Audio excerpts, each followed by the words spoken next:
दिल्ली में बुधवार को नेपसराय इलाके में एक ट्रिपल मर्डर का मामला सामने आया, जहां एक ही परिवार के 3 लोगों की चाकू मार करके हत्या कर दी गई।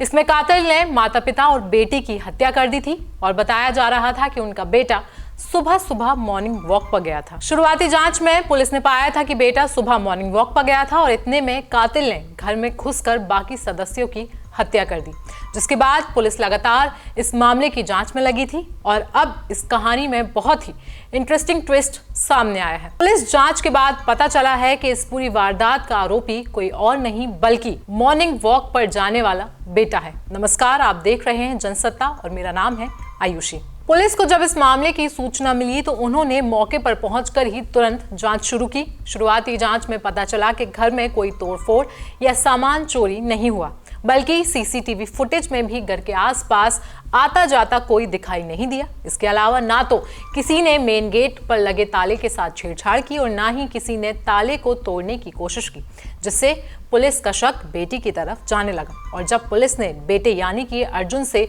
सख्ती से पूछा तो बेटे ने सारा राज उगल दिया। इसके बाद पुलिस ने 20 साल के अर्जुन यानी कि बेटे की लंबी पूछताछ की और फिर उसने बताया कि उसके माता पिता उसे पढ़ाई के लिए डांटते रहते थे, लेकिन उसका मन पढ़ाई में नहीं लगता था। अर्जुन ने बताया कि कुछ दिन पहले ही उसके पिता ने उसे सबके सामने डांट लगाई थी और पिटाई भी की थी। उसने ये भी बताया कि घर में उसकी बहन कविता को ज्यादा सपोर्ट किया जाता था, जबकि उसे अलग थलग महसूस करवाया जाता था। साथ ही उसे मालूम चला कि उसके पिता और माता अपनी पूरी संपत्ति उसकी बहन यानी कि कविता के नाम करने का फैसला कर रहे हैं, जिसके बाद उसने उन तीनों को मारने का फैसला किया। मूल रूप से हरियाणा का रहने वाला ये परिवार अपने बच्चों की बेहतर शिक्षा और करियर के अवसर प्रदान करने की उम्मीद में 15 साल पहले ही दिल्ली शिफ्ट हुआ था। अर्जुन और कविता दोनों ही मार्शल आर्ट में ब्लैक बेल्ट थे और नेशनल चैंपियन थे। कविता एक मेधावी छात्रा थी, इसी वजह से घरवाले कविता को ज्यादा सपोर्ट करते थे, जबकि अर्जुन का पढ़ाई में मन बिल्कुल नहीं लगता था। वो बॉक्सिंग करना चाहता था, लेकिन घरवाले हमेशा पढ़ाई पर जोर देते रहते थे और इसको लेकर उसको डांट फटकार भी लगाया करते थे। इस पूरे मर्डर में मृतकों की पहचान राजेश कुमार 51 साल, कोमल 46 और कविता 23 साल के रूप में हुई है। राजेश कुमार आर्मी में रिटायर्ड थे और फिलहाल सिक्योरिटी ऑफिसर के रूप में काम कर रहे थे। पुलिस ने अपनी पहली जांच में पाया कि घर में कोई तोड़फोड़ या सामान की चोरी नहीं हुई है।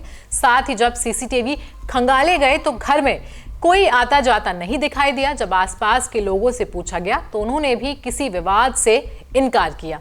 फिर जब पुलिस का ध्यान इस बात पर गया कि घर के मेन गेट पर ताला पड़ा हुआ था और घर के अंदर तीनों शव पड़े हुए थे, तो फिर कोई भी अपराधी अंदर बाहर कैसे हो सकता है।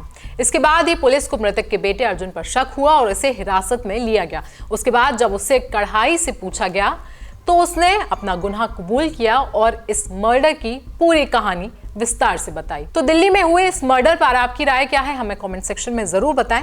साथ ही साथ देश और दुनिया की बाकी खबरों के लिए बने रहें जनसत्ता के साथ।